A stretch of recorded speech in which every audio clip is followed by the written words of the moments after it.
Hello, I'm Robert Costa, and this is the Washington Week Extra, where we pick up online where we left off on the broadcast. It's been 6 months since the presidential election, yet the 2016 race continues to loom large over Washington. Hillary Rodham Clinton spoke candidly about her defeat this week, admitting she made mistakes. But she also blamed WikiLeaks for posting hacked emails, Russia for interfering in the race, and FBI Director James Comey for reopening the investigation into her server in the closing days of the election. But I was on the way to winning until the combination of Jim Comey's letter on October 28th and Russian WikiLeaks raised doubts in the minds of people who were inclined to vote for me but got scared off. You know, if the election had been on October 27th, I'd be your president. Comey defended his actions during congressional hearings, saying he would make the same decision again, then went on to warn about Russian interference in future elections. I think one of the lessons that particularly the Russians may have drawn from this is that this works. And so, as I said a month or so ago, I expect to see them back in 2018, especially in 2020. What do you make of all this? Secretary Clinton back on the scene, Molly. Yeah, it's very interesting. She has not held back in a lot of these appearances since the election. And I'm not sure if we mentioned this, but she also announced that she's going to, or it was leaked that she's going to be forming a new political group. So she clearly, and I think, you know, we've all heard from people in the Clinton orbit, and indeed seen on Twitter from some former members of her circle, that there's still a lot of raw feelings on the Democratic side from the election. And from Hillary herself, it seems that the final stage of grief has not yet been reached, and so we continue to litigate this. We continue to, in part, investigate this, right? And so there's just still so much that is hanging out there from, as you said, from November. Well, of course, nobody is more, invested in this than President Trump, who continues to relitigate the election himself week after week, basically, often through Twitter, partly because he sees, I think, the Russia probe as a way of delegitimizing his election, and so he, of course, constantly mentions his electoral college victory and reminds us that Democrats ran a bad campaign. He tweeted, he says, why can't it just be that Donald Trump ran a good campaign? Well, he did run a good campaign because he won, but obviously other factors were involved too. But it's interesting that we can't let go of 2016 on either side of the equation. And it's fascinating that she is going to launch some kind of a super PAC to fund the campaigns of Democrats she wants to support. And all I can think to myself is, this race is going to be run in some of the most closely divided parts of the country.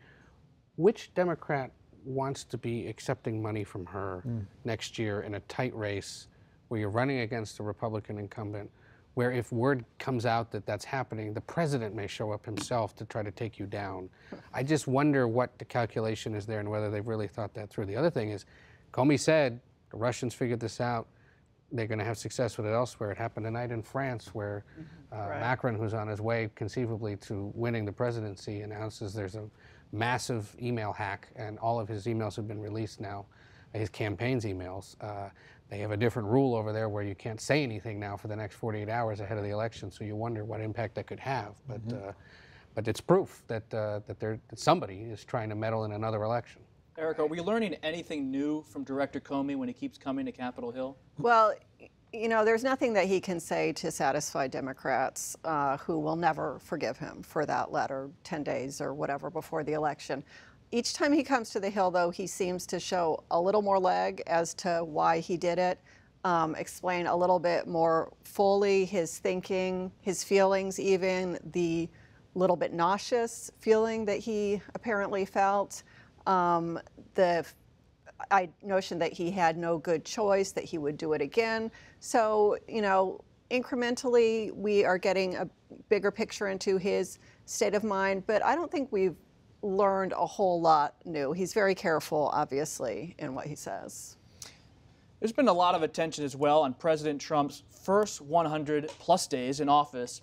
But what about Vice President Pence? This week, he spent lots of time on Capitol Hill behind closed doors negotiating the health care plan. But I really wonder, what is his role shaping up to be? Ed? Well, he has an office now, obviously in the Senate, because as president of the Senate you get one, but he has carved out some space on the first floor on the House side over by Steny Hoyer. And it's become a spot now that reporters have to keep an eye on, because you get a sense of who's coming in and out and who he's really talking to. He has become, and he was, in some respects, a closer for the administration this week. He is also one of its top defenders. He took a tongue lashing from Rush Limbaugh, of all people, shortly after the budget agreement this week, where Limbaugh walked him through it and said, how is it that you cannot get the border money and you're still funding sanctuary cities, but, you know, you're going to sign this thing? And Pence was sent there to essentially explain to the nation's most popular radio talk show host that this is a good deal and stay patient, we're going to try to fight this again. So he, in many ways, I think is probably the most effective spokesperson for the president, not necessarily to the general public, but to very important constituencies politically and here in Washington. But when you look at the idea of Pence being a closer, all the TikToks in the healthcare bill this week, including the one we wrote at the Post, it was about Tom MacArthur, the moderate congressman from New Jersey, Mark Meadows, the hardliner from North Carolina. And it seems like the White House is working more through these individual congressmen than relying on Pence. So he's the closer, I guess, in a big way. But Erica, how do lawmakers see Pence? Is he the closer, or is he more of someone who just, as Ed said, is he someone who they're comfortable with, they know? Well, I think it'll be interesting to watch how that plays out in the Senate as health care moves forward, because in my understanding, Senator McConnell does not talk a lot directly with President Trump. He does talk a lot with Pence. Pence has been hosting weekly dinners for senators at the Naval Observatory, so it may be that Pence plays a bigger role in the Senate on the health care bill. McConnell is very comfortable with him. Pence makes a point to give out his cell phone number to lawmakers, so it remains to be seen. Certainly, though, Pence is someone that members have a great comfort level with. He's a person who's consistent and predictable, unlike the president. So that makes him a good person for lawmakers to deal with. Her name is escaping me, and I hate that it is, but the woman who now runs the Center for Medicare and Medicaid, SEMA. yes, at the Health and Human Services, worked with Pence in Indiana. That's correct. She has been deployed repeatedly to the Hill, sometimes at Pence's request, to talk to individual skeptics. Susan Collins detailed a 45-minute meeting she had with her where they went through the House bill as it stood about a week ago, and Collins said to her, I don't like this, I don't like this, we got to think about remaking this. She's collecting these concerns and bringing it back to the administration and saying, these are the things we're going to have to think about in the Senate. So if it's not Pence, it's certainly people close to him. And they understand that the more they listen, the more Republicans will come along. President Trump announced that he will make his first overseas trip later this month, visiting Saudi Arabia, Israel, and the Vatican.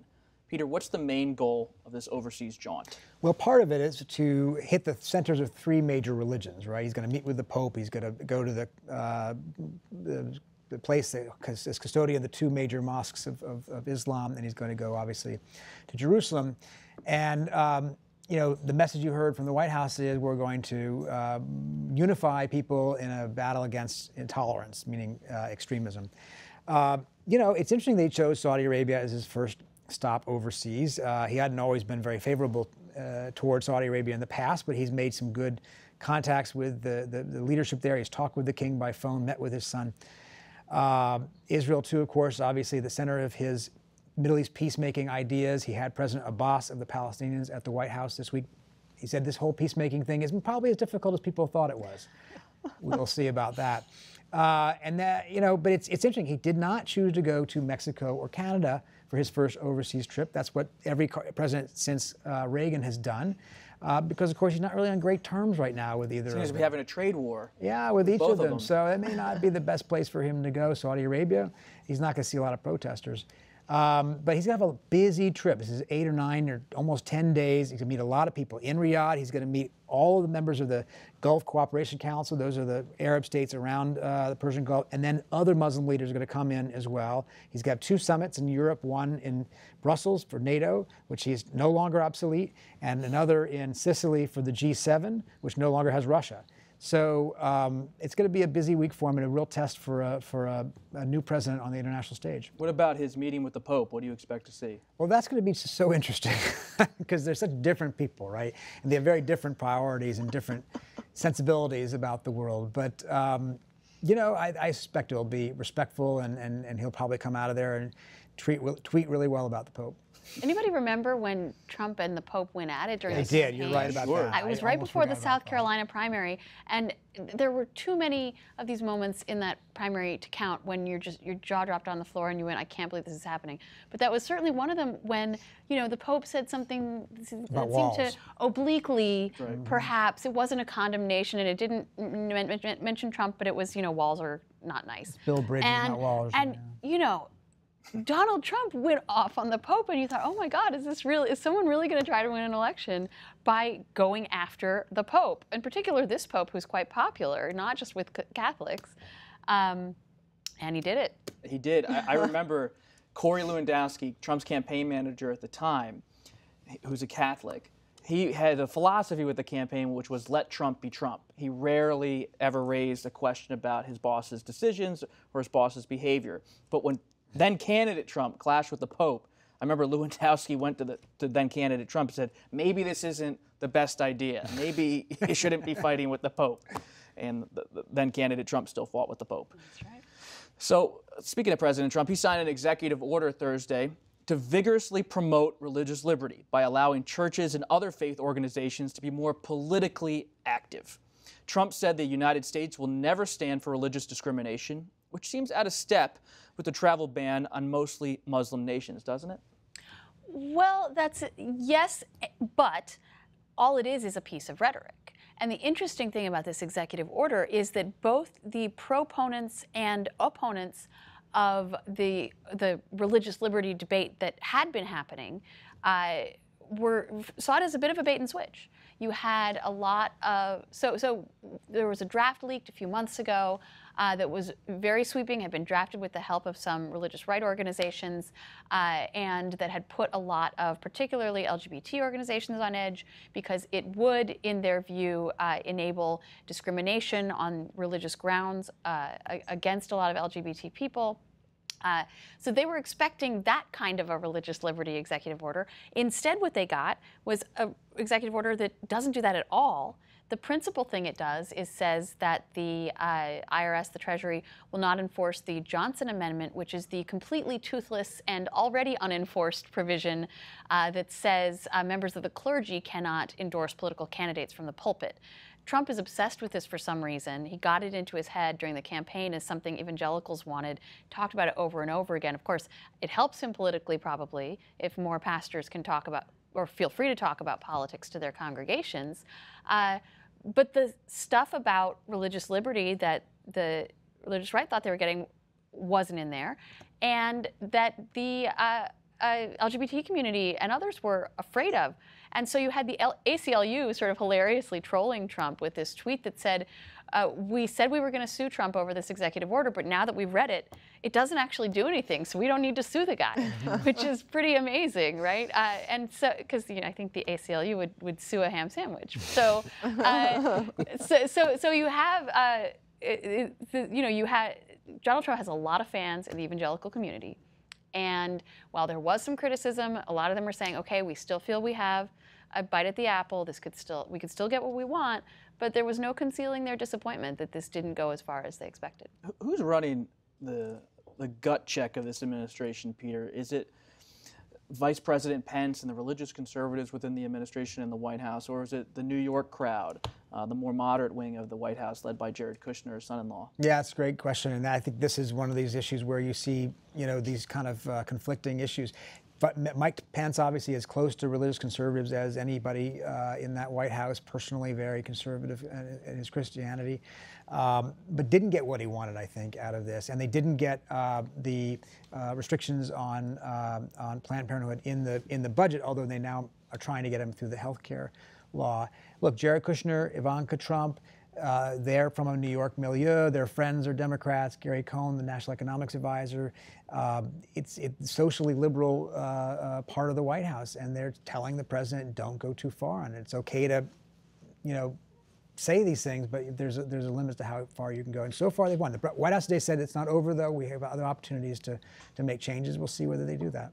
And last thing, I just want to, for Erica and Ed, as these lawmakers head to recess and back to their districts and states, when you were at the Capitol this week, did you hear anything about how they're preparing for the town halls, or maybe not even having a town hall on health care? Well, there definitely are concerns among lawmakers about how they'll be greeted by their constituencies. I would say you have to hand it to those that still are having town halls. MacArthur actually is one. Tom MacArthur that we've been talking about that was central to this debate is one that will be having a town hall meeting. I think the reactions will be very interesting to see. We don't know if they will be rewarded by the base or whether the indivisible group that's been so effective and out in force will be completely swamping them. Certainly, if Nancy Pelosi gets her way, that's what will happen. She's told them that they're, I think, what did she say? They're going to glow in the dark. Glow in the dark. They're going to be radioactive over this vote. It doesn't look like there are many. And remember, it's just the House that's on recess next week. The Senate will be here. I'm more interested in what happens in a reliably Republican district, whether they face, be it at the grocery store or at a town hall meeting, the ire of concerned or confused constituents, and whether they start hearing from people who, as Molly said during the broadcast, may come forth who have been on their side before and just raise concerns about either how this was done or what's actually in that bill, if the member actually has bothered to read it. I may have to go home to my hometown, Bucks County, Pennsylvania. That's always a swing district. It's always telling you where the country seems to be going, at least sometimes. That's it for this edition of the Washington Week Extra. While you're online, take the Washington Weekly News Quiz to test your knowledge of some of the stories that have made headlines this week. I'm Robert Costa, and we'll see you next time.